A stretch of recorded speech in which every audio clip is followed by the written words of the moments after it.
Good morning, everybody, and welcome to the Sunday edition of the Nigel Farage Show.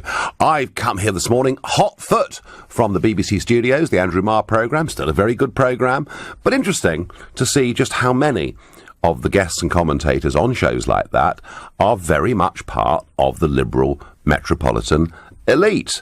And that's why LBC is different. You see, every Sunday morning, across radio and television, there is a plethora of current affairs and politics shows. And on them, we get journalists talking about politicians, politicians talking about journalists, journalists talking about journalists, and nowhere in any of those other programmes do the public get the chance to have their say. And that is the joy of LBC, because this show is far more yours than it is mine. Coming up at 11 o'clock, we're going to talk about the police leaks, or the police interview. You know, Damian Green being accused of watching legal pornography on his computer. He is effectively our Deputy Prime Minister.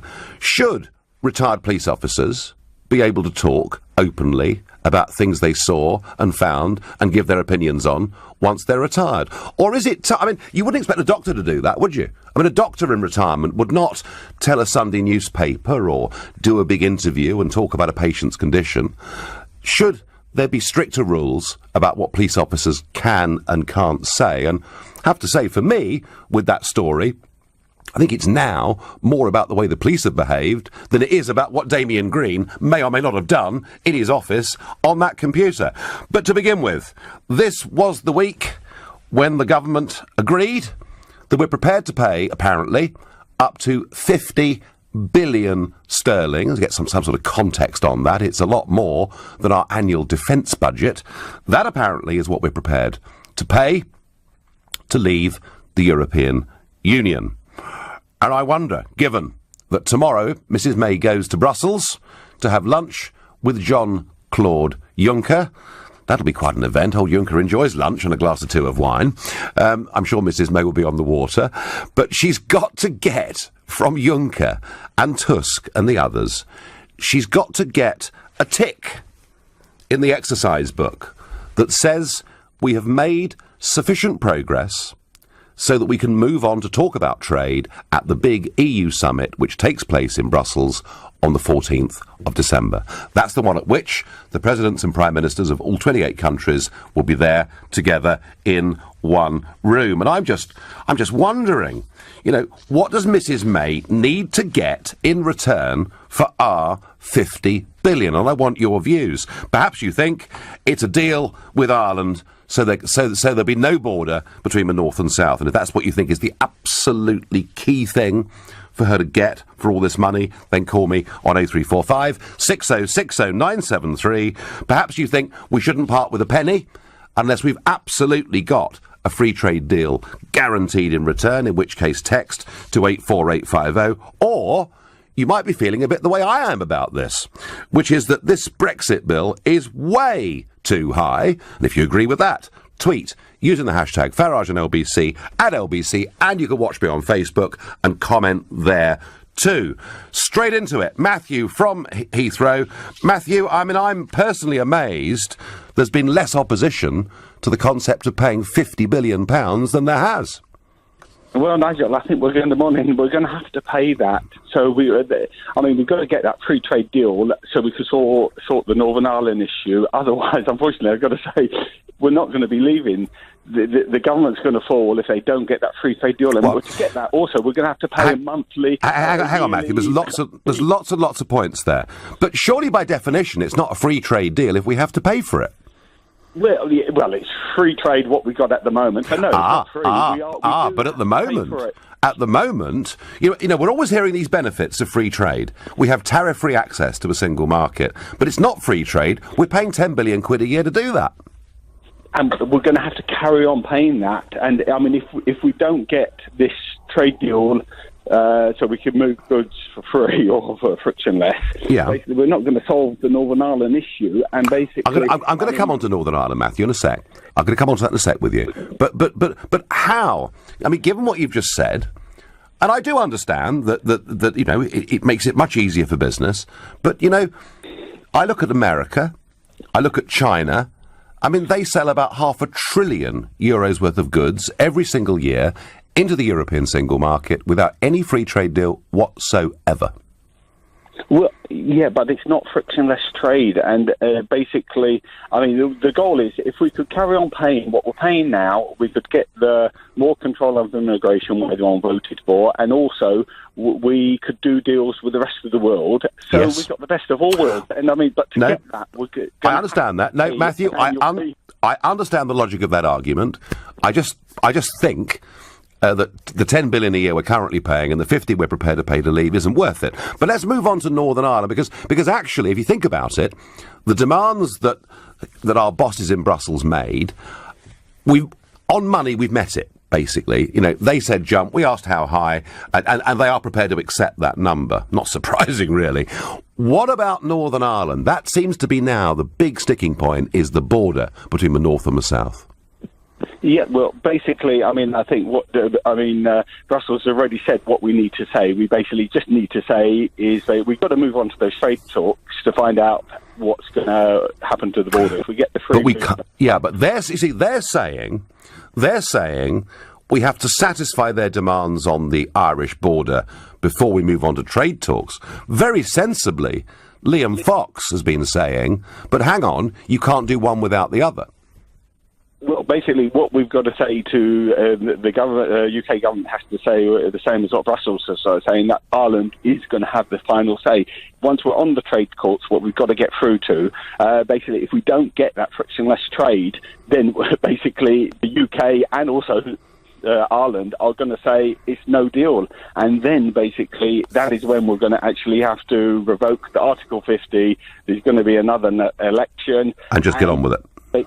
Yeah, well, there wouldn't have to be an election, would there? I mean, there would only be an election, Matthew, if there was a motion of no confidence passed against the Prime Minister in Parliament. Well, but I mean, what's going to happen is if they don't get that free trade, the frictionless trade, basically the Northern Ireland issue is not going to be sorted. The DUP is going to. Okay, so you're pretty worried, Matthew. Well, then I think Europe, basically, I mean, they're not going to punish us. I mean, thinking about it, the UK is no one else. They're not going to punish us because other people in Europe aren't going to want to leave because they're actually benefiting from Europe. It's the UK, France and Germany what's paying in. We're paying in. Carry on. No, we are. Matthew, I thank you for your thoughts and your views. John from Wales says, morning Nigel, Mrs May must walk away from talks and tell the EU we intend to move on to WTO rules unless they're sensible. There is no exit bill. Well, it's very interesting, this exit bill. I did not campaign for us to have a referendum and to leave the referendum for us to pay a vast sum of money. Actually, one of the big reasons for campaigning was that we'd save a lot of money that we could spend on our own choices here in this country. And it's extraordinary the way that Boris and Gove, all the Brexiteers, have sort of come behind this 50 billion figure.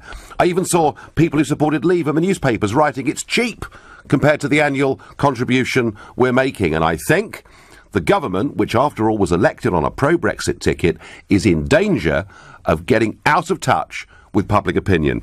You see, only 10% of the population think paying over £45 billion is acceptable. And I think Mrs May has got real problems here. And I say that on the day when the Leave Means Leave organisation have sent her a letter. And this is people like Lord Lawson, John Redwood, Jacob Rees-Mogg, saying to her, look, so far and no further. You've promised this vast sum of money. Frankly, we have to break out of the European Court. And if they're not prepared to, in return, give us a proper trade deal, we announced to them that we'll revert to World Trade Organization terms from March the 30th, 2019. So there is a little bit of kickback, but not much. I wonder what James in Clapham thinks. Good morning. Good morning, Nigel. So, Nigel, yeah. on the Northern Ireland issue, unless I am totally deranged, correct me if I'm wrong, the Republic and Great Britain are not members of the Schengen area? They're not. Yes, so there has basically there has been some sort of border control there because there is no Schengen when you can go past borderless. Mm-hmm. the European Union and the Taoiseach need to understand one thing. Northern Ireland, it is British. It will remain British sovereign territory. We are not going to have a border down the Irish Sea, because that would then mean the Europeans would have the right to use our fisheries within the Northern Ireland area. I am not having Spain doing a land grab on us. 50 billion, Nigel. 50 billion pounds we have to pay for them to sit round the table with us. I'm sorry, Nigel. 50 billion is too much. And I agree with the last two callers. If they are not prepared to sit down and do a deal with us properly, then we shall walk away and we will go on to the WTO route. And Mr. Barnier, so his comment on Friday that we are walking away from our responsibilities is an absolute... How dare he? I am sick. I agree with you. The bully boys of Brussels. So it's time to stand up for ourselves, James, yeah? Nigel, we need to stand up for ourselves and tell Europe one thing. Without us, there would have been no Europe, and how dare he say that we walk away from fights? We don't walk away from fights. We stand and we stay till the end. James, thank you very much for your call, and James feeling it's about time we stood up and told them the truth. Mrs May heads to Brussels tomorrow. It's lunch with Jean-Claude Juncker. We have to satisfy them that we've made progress towards their demands before we can move on to discussing trade on the 14th of December at a big summit of all the European leaders. And we have put £50 billion down, apparently, as an offer. I think it's an outrageous sum of money. I know very few of the public support it, particularly as we've got no idea what we're getting in return for it. But one issue that I think really is confusing people, far more than the money, far more than trade, is this question of the border between the north and the south of Ireland. And you may have noticed Donald Tusk was there in Dublin on Friday saying the Irish can veto whatever they want unless they're happy. Now, joining me is the chair of Northern Ireland Stronger In, Tom Kelly. Good morning, Tom. Good morning. Good morning. So, what do you think needs to happen from here? What do the British have to do to make Dublin think that they won't veto a trade deal of any kind? Well, first of all, any country within the EU can veto. You know that from your own experience within the EU. But I think in the case of Britain and Ireland, they have convergent interests here. They're very close countries. They have very close relationships. They have familial ties. There's 5 million Irish people living in Britain. Yeah. I think it's important for our trade, which goes both ways, that we have as seamless a border as possible. And for those of us who live on the border in Northern Ireland, like me, I'm leaving after this show. I'll be heading to Dundalk to do my shopping. It's really important that we have as frictionless border as possible, even though sometimes that seems unachievable.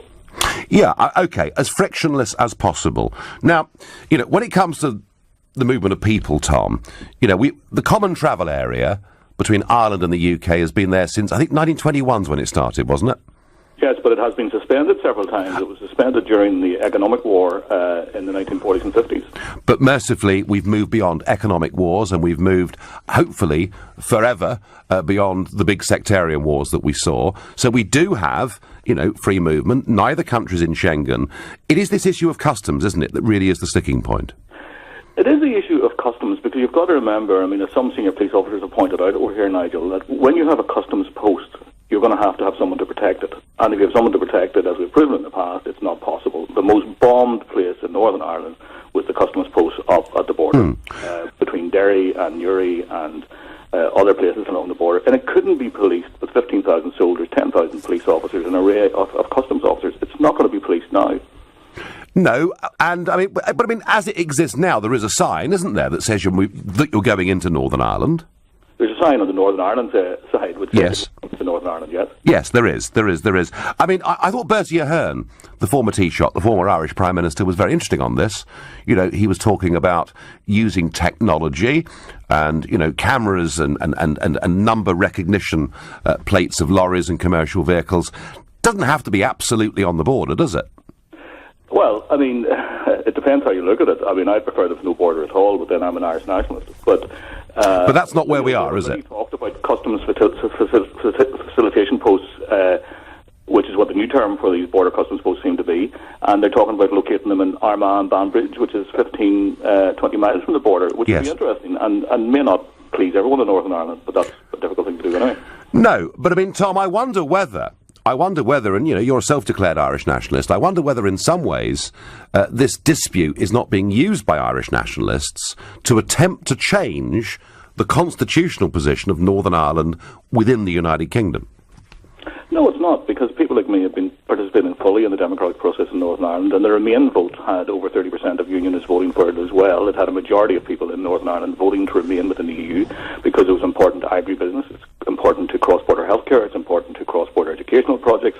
There are several bodies under the Good Friday Agreement which were officially established to facilitate trade, to look after our waterways. All of these things, the integrity of the Good Friday Agreement was about getting synergies between Northern Ireland and Southern Ireland, not having a Mexican standoff the way we did throughout the 1920s to the 1970s. Well, Tom, can I offer you what I think might be a solution, and that I think nobody has talked about before? What if the British government goes to Brussels tomorrow and simultaneously is on the phone with Dublin? Let's have a speaker conference tomorrow, and the British government says this: whatever you as a European Union do in return with us on trade, we will discuss over the course of the coming weeks and months. But we, as the United Kingdom, unconditionally want to continue with free trade and free access with Ireland. We want that not just for the ease of business between us and Ireland and vice versa, but also so that Ireland can transship by lorry, etc., many of their goods through the United Kingdom and on to the continent. This is a politically sensitive situation, and we're going to ask the World Trade Organization, based in Switzerland, to act as a broker for this, and can, please, the European Union, whatever else they decide to do, if they're serious about the peace agreement and about a frictionless border, can the European Union make an exception for the relatively small but very important and sensitive country of Ireland? How would that go down in Dublin? Well, I think in many ways that's the kind of conversation that the Taoiseach and the British Prime Minister are actually having. I think that I hope so. There is a degree of agreement with them what they don't want to see happen. I mean, I think they all agree that. I mean, they have welcomed papers by Theresa May, even though they've fallen short of what they think would deliver a frictionless border on the island of Ireland. And you're right about Bertie Ahern. Bertie Ahern's position to use technology, and that is all fine for recognisable numbers. But I mean, how many smugglers do you know, or people traffickers, use recognisable numbers? Well, of course, Tom. And the other point nobody ever makes, of course, is that you're going to do your shopping in Dundalk. But hey, you're going to buy your shopping in euros at lunchtime, aren't you? And you're speaking to me with That's what that's been kind of missing from the whole debate. I mean, some people have said, unionist politicians in particular have made a big deal out of, we have had the currency border for years. In my involvement with the Chamber of Commerce here, and you've met people in business, and you're a businessman yourself. Sure. People who are along the business route in Northern Ireland from Belfast to Newry and to Derry have actually made their towns and cities euro-friendly from the minute that currency exchange thing. So I can go and actually pay euro in a government-sponsored parking space in Newry because we were determined to make sure that the border currency would not have... So a compromise was found, and people were flexible. No, I absolutely understand that. That's practical business, isn't it? And it makes sense. It makes sense. But I think what also makes sense, and I mean, again, as someone who, from your point of view, has an obvious sense of security, I've been reading back on some of your statements. Yeah. When you're getting warnings from former senior police officers like Hugh Ward or Garda commissioners in the Republic of Ireland about the threat to security on the island of Ireland post-Brexit, then you've got to take it seriously. Yeah, I have to say, I'm not particularly taken in by those arguments, because I think I served on the policing board in Northern Ireland for 6 years. I certainly would give a lot of credence to them, because the cost of violence in Northern Ireland was an extra 1.5 billion per annum to the British taxpayer. And I mean, our history proves that where you get people, and your campaign for leave was very much like this, when you get people who are annoyed or disenfranchised, I mean, things can turn ugly, and they can turn onto the streets. And that is something that we have proven in the past that we just can't manage. No, I mean, look, the Good Friday Agreement was an amazing achievement, brokered very much by the Americans. Two sides came together. It was a remarkable thing, but it wasn't much to do with the European Union, in my view. Tom, finally, are you optimistic? Are you optimistic that we will find some solution for this border so that the United Kingdom can move on December the 14th at the Summit of Leaders to talk about trade? I am optimistic that the British government need to get to trade negotiations as soon as possible, and if that means facilitating the smoothest and the most frictionless border they can do in Ireland, that'll be done. Terrific. Tom Kelly, Chair of Northern Ireland Stronger In, thank you very much indeed. Well, I thought there was some very good practical common sense there. You know, this is not about putting up difficulties, it's about solving them. I wonder what Jan from Bungay in Norfolk makes of that. Hi, Nigel. I've never understood why we just don't give Northern Ireland independence. Then they can do exactly as they like. Well, because, Jan, it's an integral part of the United Kingdom constitutionally. It's a part of the United Kingdom that just causes us trouble. Well, you could argue that, I suppose, about other parts of the United Kingdom if you wanted to. I feel the same about all of them. Do you? So are you an English nationalist, Jan? Say again? Are you an English nationalist?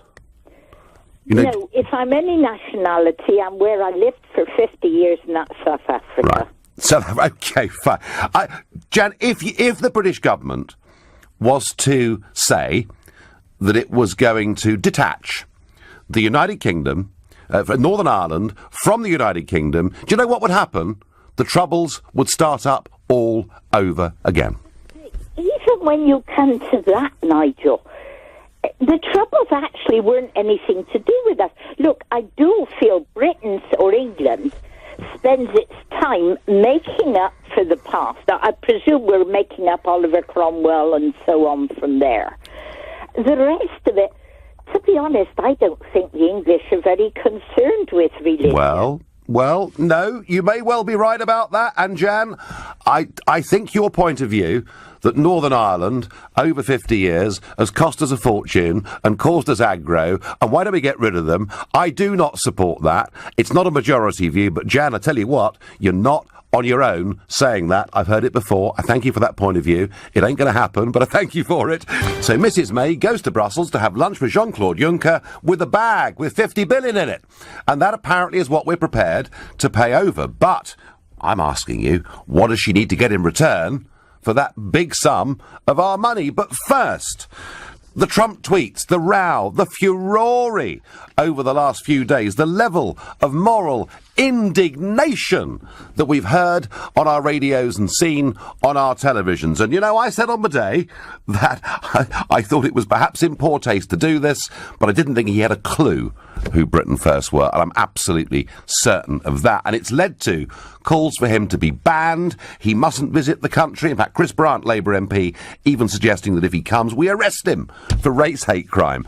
And I've been thinking about this because on Thursday last week, we did a phone-in on this and the evening show. So, and I'm here from 7 till 8, Monday, Tuesday, Wednesday, Thursday on LBC. And we had a phone-in, and it was really interesting that a lot of people ringing in were saying, look, we don't like Trump, we don't like the tweets, but hey, he's the leader of the United States of America. You know, we've had state visits for Hirohito and all sorts of people from the Arab world who perhaps don't behave very well towards women or gays or anybody else. I mean, Ceausescu. We've had tyrants come here on state visits over the years, and yet we're trying to stop Trump from coming. And I said at the end of that hour that it seemed to me that LBC listeners were taking a very different position on this to that being taken by the bubble, the Westminster political and media bubble.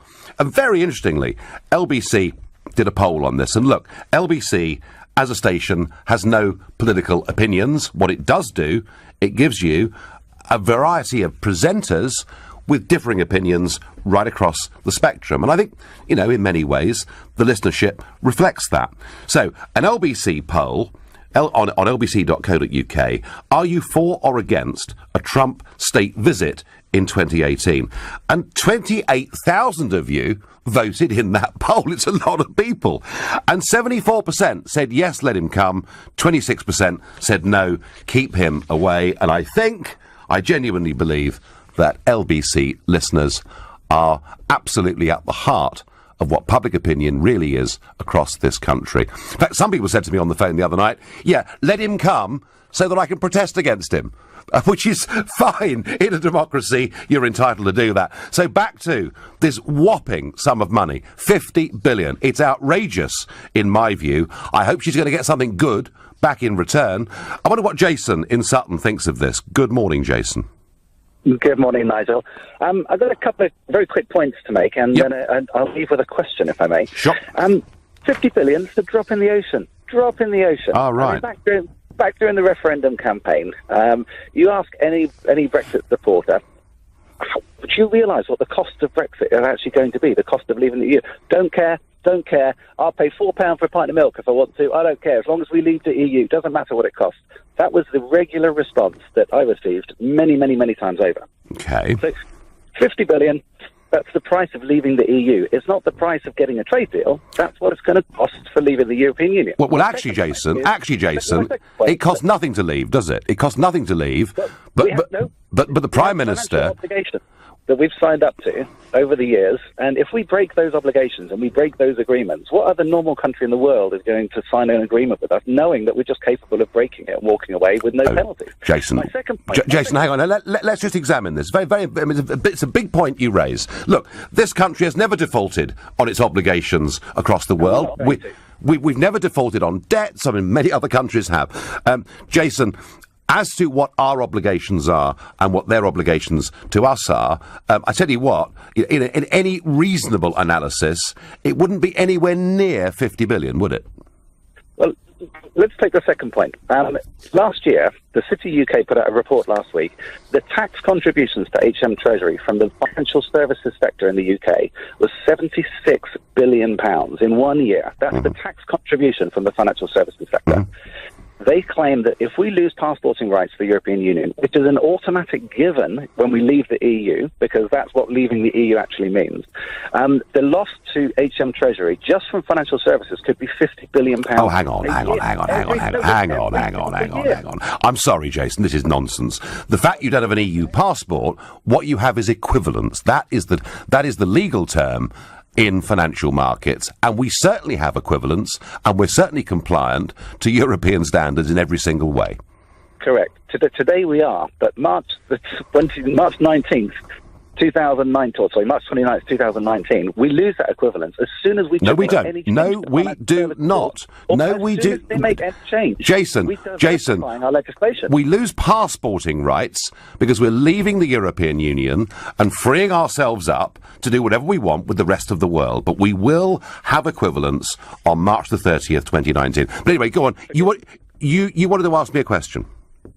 I did. You've been campaigning for 20 years to leave the European Union. Why only now are you trying to figure out what the actual repercussions of that are? Why do you not already have a solution for the Northern Irish border? I do. Jason, I've just given it live on air before the break. I'm suggesting that we seize the initiative, that we unilaterally say to Ireland, we are going to continue with a tariff-free deal with you. We will get the WTO to back up and support this. They have provision within the WTO, for politically sensitive areas. And we say to Brussels, whatever you want to do with us, ultimately, if you're sincere when you say that you think a breakdown of the customs regime could damage the Anglo-Irish agreement, then will you please be grown up, be sensible, and give the Irish what they need, particularly their farmers and many of their businesses? But that's totally irresponsible of you. Oh, really? You expected the entire European Union to rip up the treaties for the functioning of the European Union, to disregard the four principles of the European Union. Do you know something, Jason? When we signed the Anglo-Irish Agreement to begin with, and then the Good Friday Agreement, we broke many principles that had existed for centuries. But there are times when, in a very politically sensitive atmosphere, you have to make compromises. And I'm talking about a country of 3.5 million people. I'm talking about 1 out of 28. And I think it is perfectly reasonable to say to Brussels, give the Irish what they need. Well, frankly, I think you're totally irresponsible. Irresponsible? Really? Campaigning for 20 years at least you've been trying to do this. Get the UK out of the European Union. Jason, I don't think we owe them any money at all. And if a small sum of money, a relatively small sum of money was paid just to get them off our backs and to move on to a sensible trade deal, then fine. But it's not 50 billion, and that's the point I would make. But why do you want to talk about trade deal? You didn't talk about that before during the campaign. Quite right. I said, no, Jason, what I campaigned on very clearly was no deal is better than a bad deal. And right at the minute, it's looking pretty rotten. You're not wrong. Brexit's been pretty rotten for ever since you first thought of it. It's the most ridiculous thing we're doing to our country. Do you actually think that being a self-governing, independent nation that makes its own rules, has its own borders, do you think that in itself is wrong? The government white paper earlier this year specifically said we never lost our sovereignty. We govern ourselves, Nigel. This is the misrepresentation that you're doing. The European... Jason, I tell you what we're not going to do. That's replay the referendum. But as it is, you know as well as I do that as EU members we have to bow to the supremacy of courts. And indeed we do. There is a court that we bow to in Luxembourg and for similar reasons, one in Strasbourg as well. Jason, what is your solution to Brexit? My solution, what I think will happen, is October next year we'll be having a third referendum even, on our membership, saying, look, now we know what Brexit is. Forget all the lies that were told by both sides during the campaign. Now we know exactly what the cost of Brexit is going to be for the economy. We know what's happened to household incomes over the last 18 months or so. And there'll be an option to let's carry on with this ridiculous road to devastate our economy, or let's remain in the EU. Yeah, I agree, Jason. 1,000 years of independence, valueless. Let's get the bully boys of Brussels, the people that actually stood up and supported the action of the Spanish police against the Catalans. Jason, not only do we disagree, but I will say this. If we have a second referendum, if we do, and I hope we don't, but if we do, there'll be an even bigger margin, in my view, in favour of leaving, just because of the way these people in Brussels have behaved. Well, Mrs May's got lunch tomorrow with Jean-Claude Juncker. Won't that be fun? And we're apparently prepared to pay 50 billion, but I'm asking, what does she need to get in return for that really quite considerable sum of our money?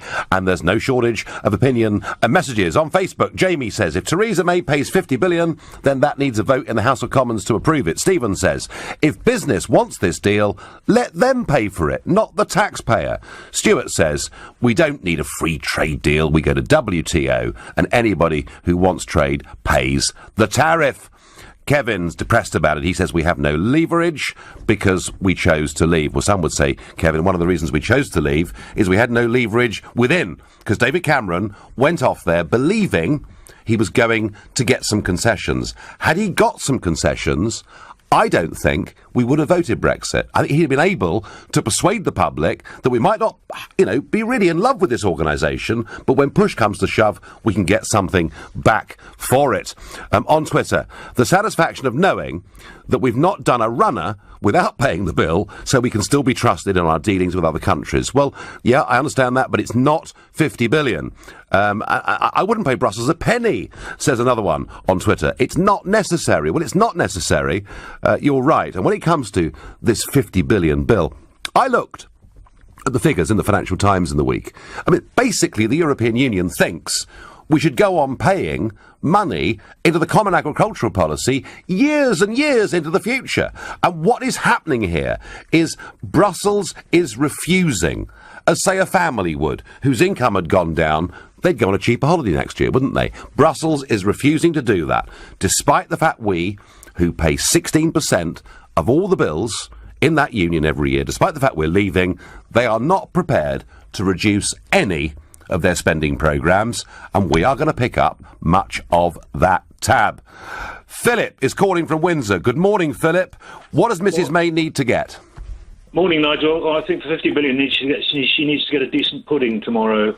A decent pudding.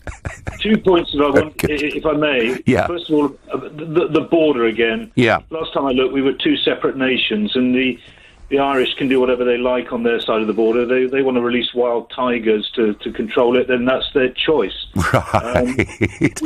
I'm sure there's an EU directive against it, Philip, but anyway, go on. Well, probably, but I mean, the principle remains. It's a bit rich of them to start saying how we need to run our side of the border now. But it comes back to the point about the term unfair has been used in respect to the negotiations. We shouldn't be surprised or upset by however they choose to negotiate. And I'll agree that the smug burghers of Brussels, and I have worked in the Commission and the Council. Yep. The sense of smugness that permeates everything they do, I find not very pleasant. But I mean, it's how we respond to that's the issue. You used the term earlier, seizing the initiative. Well, the other side of that is making another concession. And if this is all about self-determination, let's show a little bit of self-determination now in terms of how we present ourselves in terms of these negotiations. Philip, you've been an insider in Brussels. You're watching this process. You understand their mentality and a bit of ours. Do you think, to date, the Prime Minister has conceded too much for too little in return?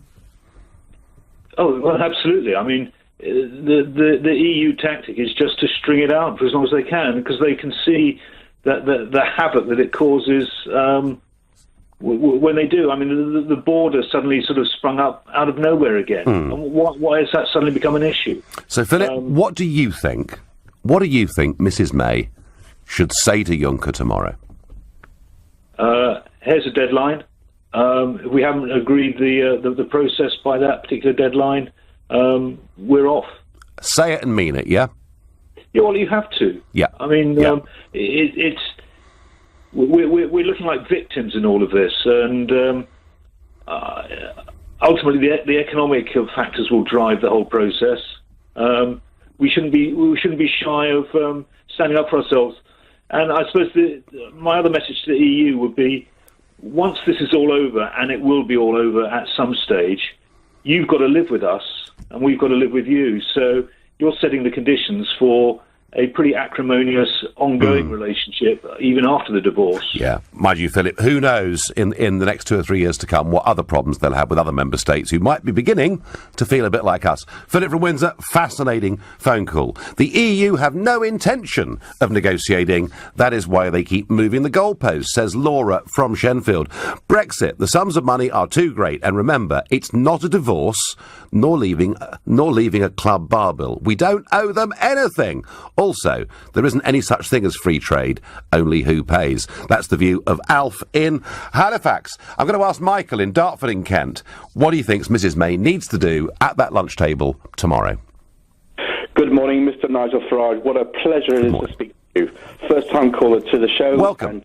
And committed Brexiteer. Right. So as somebody who's a committed Brexiteer, are you happy that the government's prepared to pay $50 billion?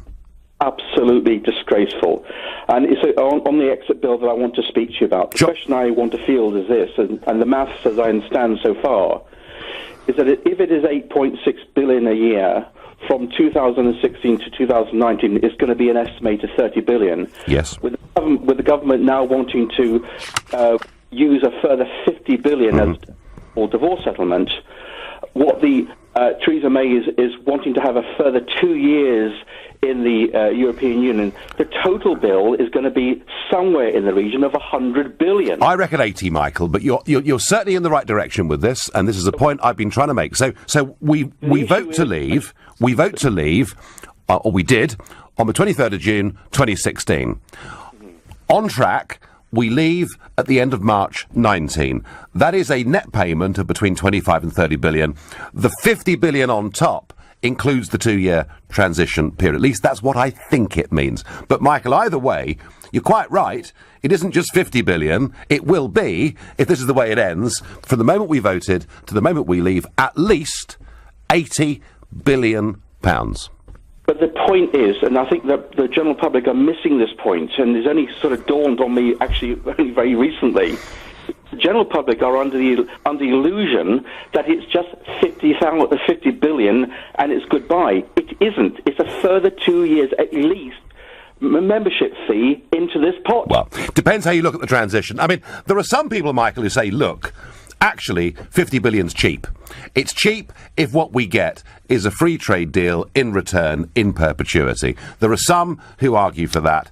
To me, it isn't free trade if you have to pay to do it. But, Michael, I think you're right to be, frankly, outraged over this. I am indeed. Yeah, but there is... But understand, as I say, there is an argument that says if 50 billion gets us 40 years' worth of free trade, then actually it's a very, very good deal from the point of view of everybody. I, myself, don't buy into it. But, Michael, thank you for your call. On Twitter, I'd like to see a rundown of the money we owe and for what purposes, exact figures for the commitments we have to fulfil, and then I'd like to know what our share of the assets is and how we should be compensated for the loss of them. Carmen, there has been, frankly, very, very little of that. Just figures, almost, frankly, plucked out of the air from what I can see.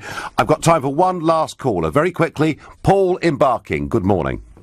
Hello, Nigel. Morning to you. Nigel, very important to explain to people that the 50 billion is over the 40 years. And if you work it out, it's roughly, say, about just over $1 billion a year. If we was in the club still, we'd be paying in about 400 billion. So we're saving a lot of money on that side of things. And the second point, just very quickly, Nigel, is this.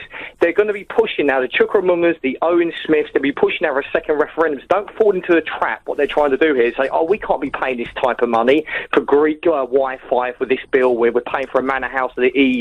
You've got to not fall into that trap, Nigel, because they're going to push for it for next year for a second EU referendum. Yeah. Paul, I do understand your point that it's supposedly over a very long period, and you could say it's a damn sight cheaper than the current membership deal. Paul, I understand that, but it's not what we voted for. We voted to leave and to stop paying them money. And that, I think, is the democratic point. But look, you make the point very well, and it's very fair, correct and right that you do. And I thank all of you for your passionate contributions on that.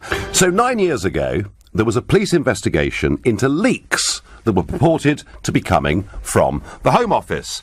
And 9 years later, we learn that Damian Green, Conservative Member of Parliament for Ashford, and effectively our Deputy Prime Minister, he has got some real problems over this, because whilst they didn't discover any evidence of leaks in his office, we now have an ex-Scotland Yard detective and a former Metropolitan Police Assistant Commissioner who've gone public, on the record, been interviewed, saying things like they were shocked at the volume of material found during that 2008 police raid on Damian Green's computer, and that they had no doubt whatsoever that it had been amassed by the Tory MP himself. So the story is there were thousands of pieces of pornography on his computer, and yeah, sure, people are saying, well, he might not have broken the law in any way, but surely it's misuse of public equipment, of time. What was he doing? But I also think the story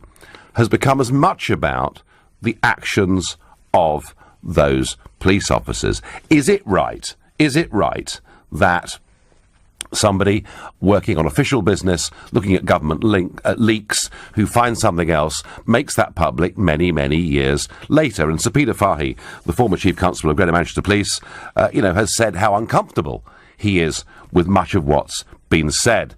My own view is that I think it's wrong. I mean, you wouldn't expect a doctor, would you, years later, to reveal medical secrets about somebody, and I feel the same rules should apply to the police. But I don't fully understand or know how this question of confidentiality works in the police force, what the rules are today. So to help us through this, because it's important to get a real handle on what the rules say, Peter Kirkham is going to join me, former Detective Chief Inspector with the Metropolitan Police. Peter, good morning.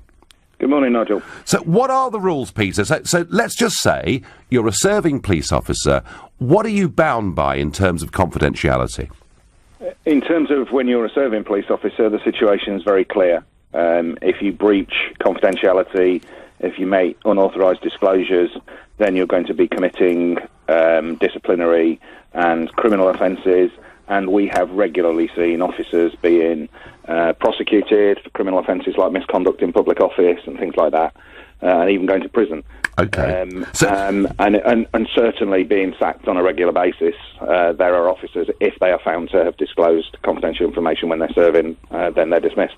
Fine. So you are confident that system is in place for serving officers and that it works? Absolutely. Fine. Yep. Okay. All right. No, that's very interesting. What about retired police officers? A bit less clear. In some contexts, the Official Secrets Act would be appropriate, but that, as far as I understand it, only applies to information that sort of impacts on national security and really serious matters. It's less clear in relation to other information that someone may have come into contact with or come into possession of during their service. I think all police officers, when they leave the force, sort of sign up to the fact that they're aware of the sort of ongoing duty of disclosure or duty of confidentiality, and we don't see huge amounts of stuff coming out into the public domain. There have been instances, and people write books and memoirs and things like that, even the very top cops, and so it's where you draw the line, because of course. Okay. Well, Peter. Okay. I mean, I accept, that somebody that's been one of the chief police officers in the country is fully entitled to write their memoirs. How they rose from being on the beat to the top of the tree. Absolutely. And of course they're entitled to write their memoirs. And they may have some fascinating stories. But I tell you where I draw the line. I draw the line that the police were in Damian Green's office in 2008 looking for Home Office leaks, and frankly, I couldn't give a damn what they found. Perhaps they found a case. Had they found a case of whiskey, they'd now be telling us he's a drunk, or all of this is not relevant to the job they were doing, and they are releasing information. They're releasing information, very personal information, massively embarrassing a public figure. I think they've crossed the line. In the normal course of events, if we were just dealing with someone who has gone to the tabloids and sold this as a story, for money or just for whatever reason, then I'd agree with you. But we've gone 9 years, and it wasn't done at the time, and it hasn't been done since. This is happening in the context of an official inquiry by Sue Gray, the Director General of Propriety and Ethics in the Cabinet Office. And my understanding is what happened is that Bob Quick, hearing that there was this inquiry going on into the unrelated matter that she was conducting, approached her and said, there's this information, it's about impropriety in the workplace, would you like to know about that? And I understand that he then made an official statement to her. Not sure how it's got into the media. It has. Different aspect. And that needs to be looked at, and the rights and wrongs of how it got into the media. I do not like things like this being discussed in the media whilst they're ongoing. But that was the case. The second officer, slightly different matter. He'd not come forward. He'd not done anything with the information that he had, and then he heard Mr. Green very robustly denying that what Bob Quick had said to the inquiry was true, and describing him as discredited. And all the rest this was Neil Lewis, wasn't it? Yeah, it was. And so Neil Lewis heard that and went on Radio 4's Today programme, didn't he? Yeah. If you listen to his account, he was plainly affronted by the fact that what he knew to be, or what he knew to be factual, was being rubbished, and the senior officer that had been in charge of that inquiry was being rubbished. And he then apparently went to the inquiry and said, I've got some information that would confirm what Bob Quick said.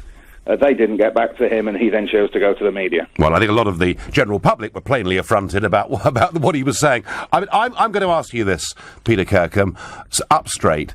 Is it not time that we asked serving police officers to sign non-disclosure agreements that say that confidential information about individuals is something they keep secret, not just while they're serving, but for the rest of their lives?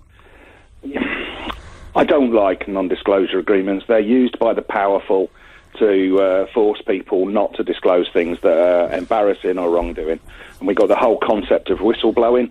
Although it's not officially whistleblowing, I would characterise what the two officers are doing as effectively whistleblowing. They're bringing something that they know to notice to an official investigation.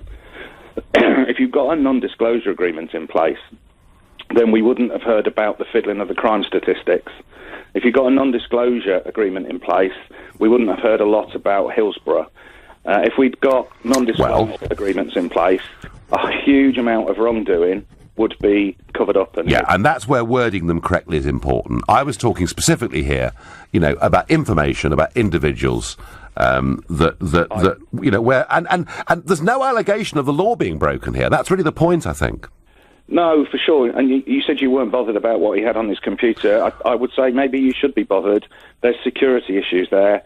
We know pornographic websites are totally infected with viruses and other stuff. It opens people to blackmail and things like that. So it is an issue, more than just what he was sort of watching. So there are some serious aspects to it, which I suspect is why Bob Quick chose to sort of approach the inquiry and say, look, nothing was done about it at the time. It wasn't decided to do anything about it at the time. But now, in the light of this other investigation about impropriety in the workplace, is this part of your story? No, Peter, it may well be. It may well be that he was misusing public office. He should have been doing his job. All sorts of things that are raised by it. The broad point I was making is that if this guy wasn't breaking the law in any way, I really couldn't care less, as I say, whether there was a case of booze in the office or whatever it was. I just feel this is a private matter, and I don't think this should be in the newspapers. But listen, Peter Kirkham, thank you very much indeed for coming on, and we got a full explanation there about how the disciplinary procedure works for serving officers, and Peter was assuring us, that this does get dealt with. I have to say, I did an interview with the Metropolitan Police about 4 years ago. I was a potential witness to a case that could have been serious, and I read most of the interview in that following Sunday's newspapers. Stopping leaks, stopping people selling things for money is never easy, but in the case of personal secrets, I don't think they should be revealed by former police officers either. I think we do need to have some form of non-disclosure agreement. The wording needs to be carefully thought through. That's my view. I wonder how Philip in Crawley feels about the Damian Green row. Hi, Nigel. Good morning. Talk to you. Good morning. Yes, I was a lowly tax officer in the Inland Revenue 20 years ago. Yeah. And as far as I can remember, I had to sign the Official Secrets Act to say that I was not allowed to divulge anything about any individual outside my workplace. Mm-hmm. Mm-hmm. And I cannot understand why the police have not got a similar thing. And this Official Secrets Act also applied to me when I left the Inland Revenue. And you were perfectly comfortable, Philip, signing it? I certainly was. And you've stuck and you've stuck to it? Oh, definitely. Right. Yeah. Definitely. I didn't go around telling about different people, what they earned, and all about their personal life that I found out from tax forms. And quite right too, Philip. And quite right too. And I think it's absolutely correct that you should have signed that, because you could if you hadn't signed it. I mean, goodness knows what you could say about hundreds of people. Stuff they're doing legally that should not be accessible to the public domain. So should the police, Philip, sign something similar in your view? Well, I completely agree, because the Inland Revenue, I would think the working within the police force is perhaps far more sensitive with the information about different people they hold. And so I would have thought there's an even stronger case for them to sign the Official Secrets Act than perhaps the tax officer, the Inland Revenue. Philip, you've made the point absolutely beautifully, and the comparison. Love it. Thank you. A big public row about our effective Deputy Prime Minister, Damian Green, and what was he watching on his Commons computer back in 2008 when there was a police raid to try and find out whether there were any leaks coming from the Home Office.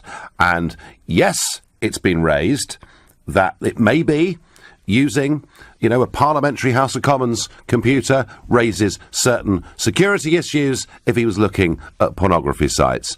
But against that, my argument is that he wasn't breaking the law, and whilst this could be something to be discussed internally in the House of Commons or with the government, it should not be being discussed by former police officers openly in the media. And to be fair to Damian Green, all this gets said, he is denying it and saying that it wasn't him. Now, finding out the truth of this is always very difficult, but the point is, should something like this be discussed in open forum? And from what I can see, from what I can understand of this, a retired police officer can basically say anything.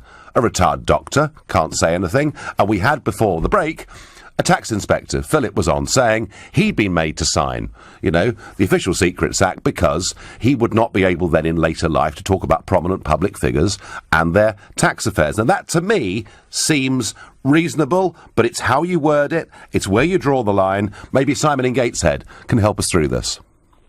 Morning, Mr. Farage. Good morning. Good morning. Can I just ask a question? If you yourself, and I have no doubt that you would never do it, but if you yourself were caught accessing extreme pornography when you were on the taxpayers' money out there in Brussels, would you not expect to be sacked? You wouldn't expect to be sacked, but you'd be reprimanded, certainly. Yes. And there are some organisations, Simon, there are some organisations where actually there is a written, agreed code of conduct as to what can and cannot be accessed or done on computers or telephones during work hours. My understanding was there was nothing in writing like this existed in the House of Commons. But Damian Green, when he was on Prime Minister's Questions the other day, actually said that he should have been held to higher standards. And he would, be perfectly fine to be judged based on those.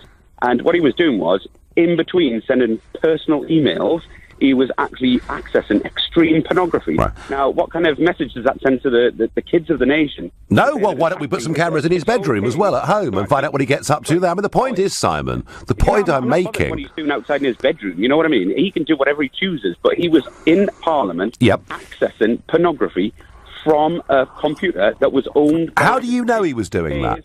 How do you know he was doing that? Based on the evidence that was given by this police officer who has decided to whistleblow... Well, they can't prove it. They can't prove it. Acceptable thing. No, he was there. He actually was investigating Damian Green at the time for accessing pornography on... So as far as you're concerned, Simon, so you're saying that you believe that Damian Green's guilty, yeah? No, that's not what I'm saying. What I'm saying is, this man, this police officer, has the responsibility to call out somebody who's done something that is improper. Okay. And how much should they sell these stories for if they get the chance to sell them, Simon? Well, I would. That would be a very good question, and I would say that if there was any money given for this information, then that wipes all credibility out. But my understanding is that what they were doing was they were whistleblowing, and there was no money involved. Fine. Well, that may well be right, but the point I'm making here, Simon... No, but that's really important. You can't dismiss that and brush it aside. Should a retired police officer be able to discuss... Deputy Prime Minister, he is the Deputy Prime Minister, he's open for all kinds of... So should we also have access to all his tax affairs, his children's school reports? I mean, where do you draw the line on this? No. No, you see, what you're doing is you're taking an argument and you're twisting it into something that... I'm asking you, Simon, you're saying that because he's the Deputy Prime Minister, it's fair for this to be in the public domain.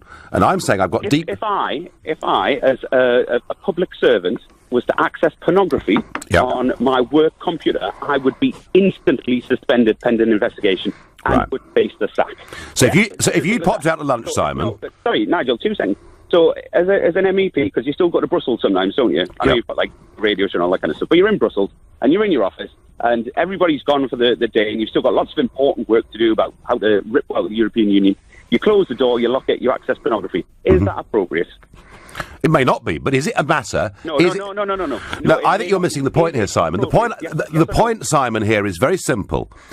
If a retired tax inspector has to keep the work that he did private for the rest of his life, why should a retired police officer not be bound by the same rules? Because it's called whistleblowing, right? And it's a very important thing that people feel as though if an injustice has been done, then they're able to call that person out. Now, whistleblowing, in the sense that perhaps somebody had broken the law or that an institution was corrupt, I do understand that, Simon, and quite how you draft a non-disclosure agreement to take account of that, needs a legal mind, not mine. But do you see the general point I'm making? That retired police officers... Not really. You don't? OK, fine. Well, I'm sorry, Simon, we're going to agree to disagree. This is not about Damian Green. This is not about what was on his computer. This is about what retired police officers can and can't do. And I think that really has become the issue.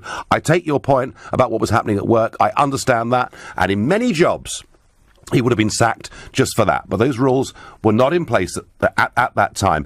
I wonder what Claire from Edgware makes of this. Good morning.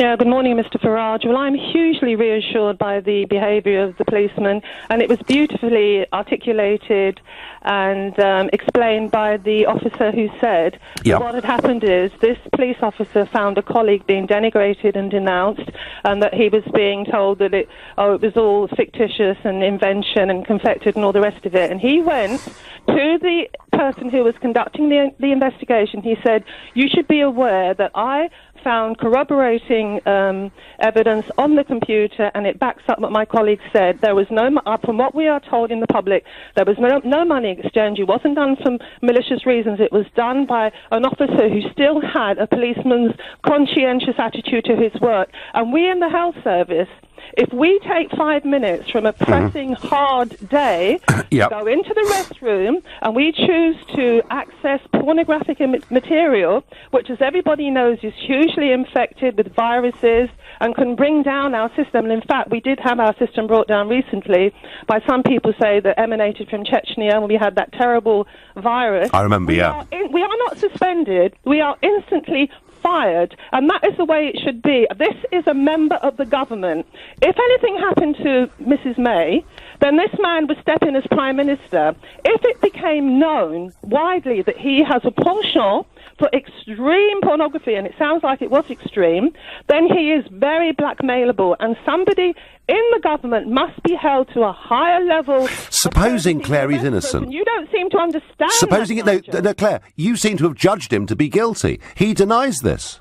Well, of course he's going to deny it. There isn't anybody in prison who's actually guilty. But what I'm saying is, the fact is it was found on his computer, and also, what is important, we, other members of staff, are not allowed to access consultant computers. It is very, very clear. You use the administration computers, and you use the junior doctors. Right. So you've got rules, Claire. And I believe you've got rules. I don't believe anybody else was allowed to access Damian Green's computer but himself. And all the police are saying we found extreme, and I think that's important, because viewing pornography in of itself is not illegal. It's not looking at pornography, but the fact is the Deputy Prime Minister, it is alleged, was viewing extreme pornography on his computer, making himself vulnerable and highly blackmailable, and that in itself is unacceptable, and I applaud the police for standing up and behaving the way they did.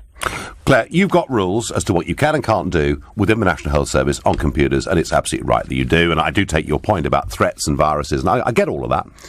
But I'm asking you, Claire, is it right that a retired police officer can speak about any prominent member of society that they've interacted with in their job as a policeman or policewoman, or should they, as with so many other professions, be bound, if it's private information about an individual, to keep that private? In a previous incarnation, I actually worked for the Department of Agriculture. It was many, many moons ago when I was still a college student, and I had to sign the Official Secrets Act. Right. However, this is an officer of the law, and although he was retired, and it sounds as though he retired with full honours, and I highly commend him, I think he's a hugely admirable gentleman, he was aware of information that he wished to impart to the investigation. So therefore, he gave it to the investigation. He wasn't looking for any personal reward. He felt the investigator should know. And this has come out that a member of the cabinet, it is alleged, is viewing extreme pornography. That is of of paramount importance. We, as a public, we pay this man's wages. We pay his expenses. We vote him there, and he must behave in an acceptable manner and to a manner of a high level of probity, because he's a member of the government. I tell you what, Claire, I don't understand why you can't see that, Nigel. If you want high levels of probity, there'd be no one governing Britain at all. I'm certain of that, because you'd find something wrong with absolutely everybody. Now, this may be a slightly worrying case, but if he hasn't broken the law, he may have broken ethics inside an office, but if he hasn't broken the law, if you say because of that he's unfit for office, I literally, you'd get rid of everybody, is my view. But Claire, you feel it very, very strongly indeed. In the light of the Damian Green row about pornography he was alleged to have watched on his computer in the House of Commons, we're debating not so much that, but should retired police officers be able to talk about things that happen with high-profile people and put them into the public domain, even if they were legal, but could be personally embarrassing and could cover a whole range of things. And certainly my view is that if you are, whilst you're a serving officer, supposed to keep this stuff confidential, you should keep it confidential for the rest of your life. That's what I think, and it applies to former tax officials and to people who are doctors and many other walks of life. But first, quite extraordinary. Do you know there are 22,000 people who have worked for the European institutions, and a few hundred of that number have been MEPs, there are 22,000 people who are entitled to now or at some point in the future EU pensions. But it should be no surprise to you that 21,999 of them are of no interest to the press in this country at all. The fact they're called Kinnock and Mandelson and Patton and many others, all of that's irrelevant. No. What we must focus this whole debate on is Nigel Farage. That's very, very important that we do this.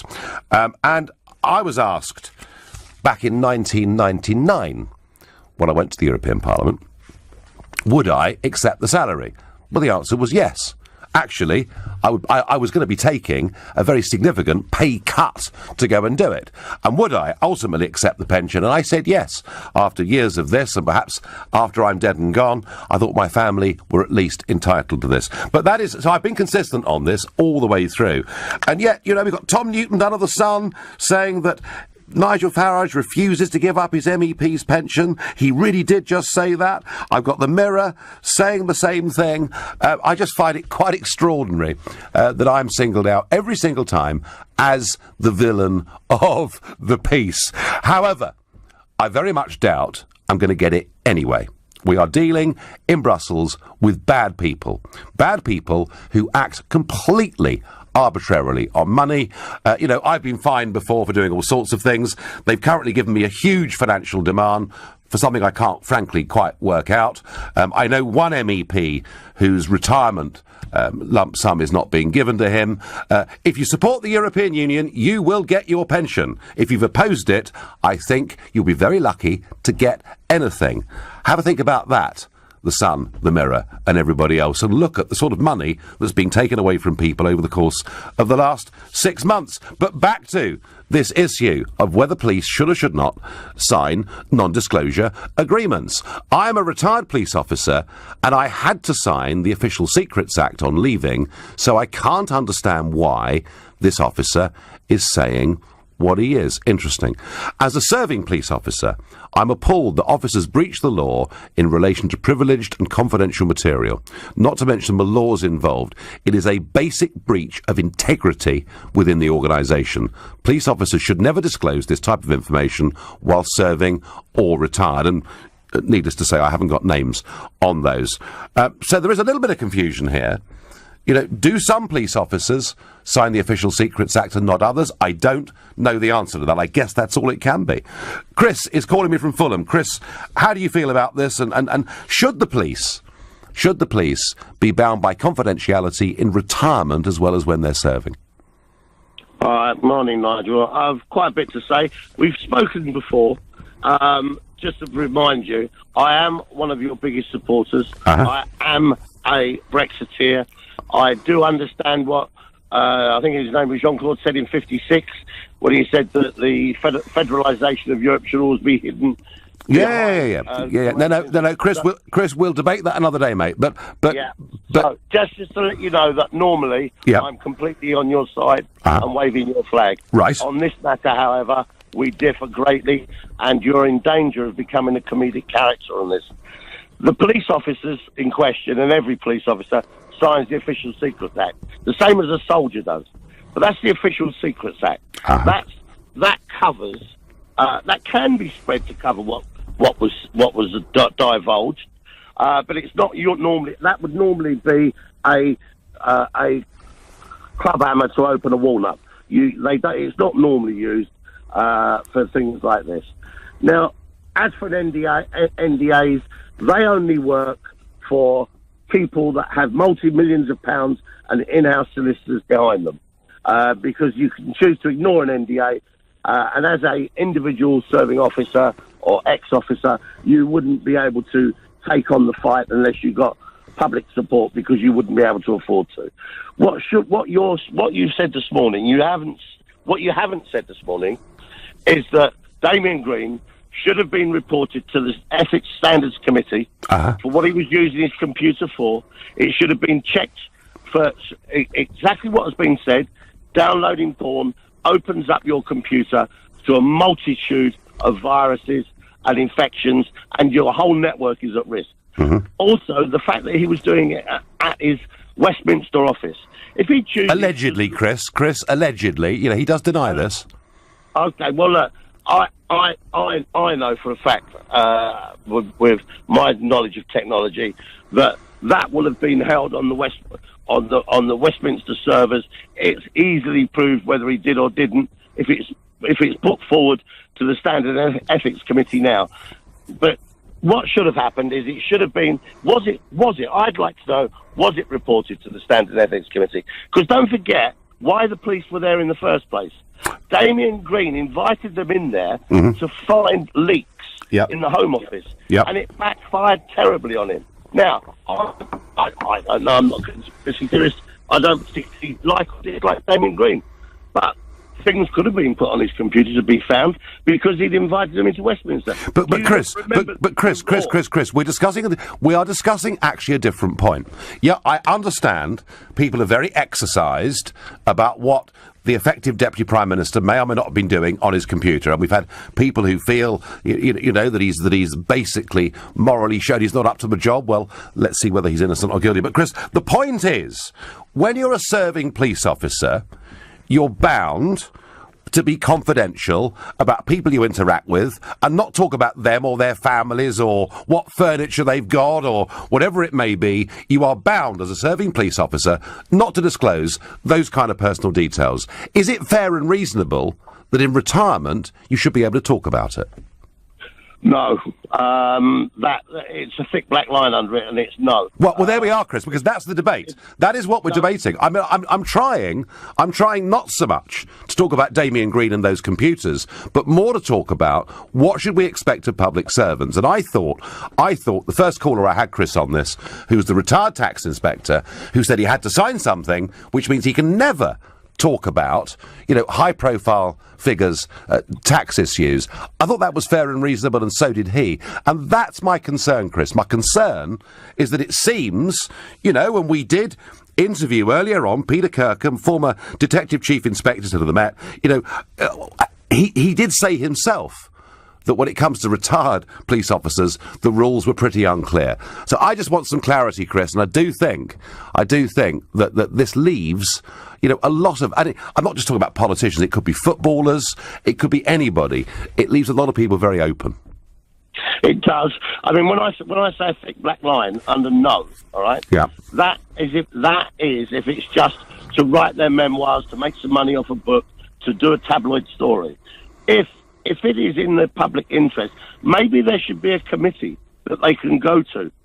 If they have something on their conscience that they feel has been buried, covered up, hidden, whatever, that they should be able to go to a public interest committee that says, well, actually, you can speak up outside of the Official Secrets Act because this is in the public interest. In a whistleblower show. Well, we need to have room for whistleblowers too, Chris, and I accept that's the weakness of the argument, is how do you draw up a contract that allows people to expose later on? It could even be criminality, you know, misuse of public funds. How do you do that and protect individuals? I'm not pretending it's easy, Chris, so thank you for your call. Is Green a friend of yours? You are getting crosser with this subject than you do about the EU, as was another LBC presenter who did declare his friendship. No, I'm far from being a friend of Damian Green's. I mean, I look at him as a very insipid career politician. I mean, if I listen to him on the radio or see him on the television, I just put my head in my hands and think, oh no, this is just too awful to bear. And of course, he's an ardent Remainer. It would suit me politically to say, let's hound him out of public office. I'm really not debating Green. I'm debating the rights and wrongs of what public servants can do in retirement. I think one or two of you are misunderstanding it. You know, when I say I'm not interested in what was on his computer, I'm talking about whether retired police officers should be able to disclose whatever they like. And I don't think they should. That's what I'm trying to talk about this morning. But I understand some of you, you know, take the pornography issue very seriously. Some of you from a security perspective, some of you from a moral perspective. There's an almighty row over whether Damian Green, effectively now our Deputy Prime Minister, did or did not access pornography on his House of Commons computer. This was was talked about in the last few days by retired police officers who were there looking for leaks that were occurring from the Home Office. And in fact, Damian Green had actually invited them in the first place. But I'm not discussing Damian Green and pornography on his computer. He hadn't broken the law. He may or may not have broken standards within the House of Commons. Of that, we're not clear. But I'm not discussing that, folks. I'm discussing whether retired police officers should be subject to non-disclosure agreements so they cannot reveal private things about individuals in their retirement. And I feel very strongly that they should. Against that, I get people saying to me, well, look, what about whistleblowers? What about uncovering genuine wrongdoing? Well, I think here I've got a little bit of help, because Joe in New Cross says the following. He says, Nigel, first-time texter here. As an employment lawyer, it is incredibly common for all normal employment contracts to have confidentiality provisions which say that employees can't disclose confidential information about the employer or its client's contacts, even after they have left. They have standard carve-outs for proper whistleblowing purposes, i.e. where they're aware a legal breach is happening. Very odd, in my view, that police officers don't have something similar. Joe in New Cross, employment lawyer, thank you for that. So Joe says, actually, in many walks of life, this is normal. And there he's referring more to the private sector, but we know from the former Inland Revenue Inspector who rang us earlier on this morning that it's pretty normal there too. Jean says to me on Facebook, an ex-policeman should not be telling the press media anything he knows that could be used in court. Innocent until proven should still apply. The coverage does not help. Alan says, fan of yours, Nigel, you're wrong on this one. Damian Green holds one of the highest roles in government and his office must be seen to be wider than what. Alan, I'm not talking about Damian Green. I'm talking about the role of public servants and police officers, and that's really what I'm trying to take the debate. But I understand that this is a very emotive point on its own. I am no fan of Damian Green at all. He is, one of the almost Remainer-in-Chief. Well, he and Hammond, I suppose, compete for that within the cabinet, and he represents all the mediocrity of career politics to me. But I do somehow feel he's caught up in something that I'm not sure should be in the public domain. Some of you think that's wrong, but should those police officers be allowed to say this and do this? I wonder what John from Glasgow thinks. John, good morning. Nigel, the Damian Green case was deemed non-criminal and not a police matter almost a decade ago. Yes. And as such, what's happened here is completely outrageous. If there's any prosecutions, it should be this retired police officer that should be getting prosecuted. Because I, as a 19-year-old weekend soldier 30-odd years ago, was made to sign the Official Secrets Act even then. And if they're not doing that now in the police force, then somebody clever obviously decided that they didn't need to bother anymore. Well, they do. But really, the crux of what I want to say here is that what we're getting here is the start of the blowback from the politicisation of the police force, which has been going on for almost 10 years. You've got the Mayor of London involved in policing.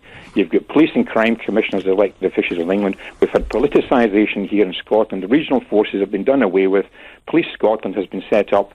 They want to do away with British Transport Police. And, of course, when you start blurring the lines between policing and politics, you get policemen who then have grudges against politicians, and this is part of this. John, I do understand your point. I mean, I think much of the public sector got politicised during the Blair years, but whether that had happened or not, you would still have retired police officers who would have political grudges.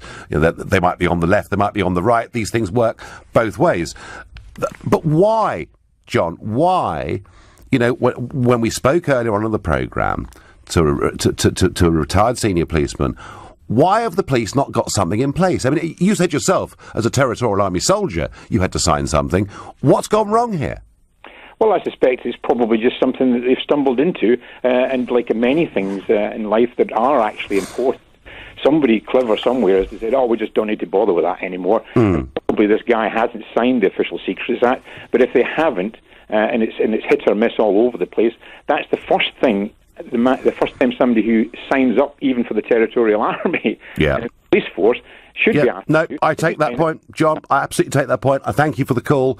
Graham from Bushy says to me on Twitter, when you leave your employment, you must hand back all documents, notebooks and records that you obtained during the course of your employment. So why have the police officers breached this? And yes, absolutely, I do agree with that point very, very strongly. Mark is calling me from Nottingham. Good morning, Mark.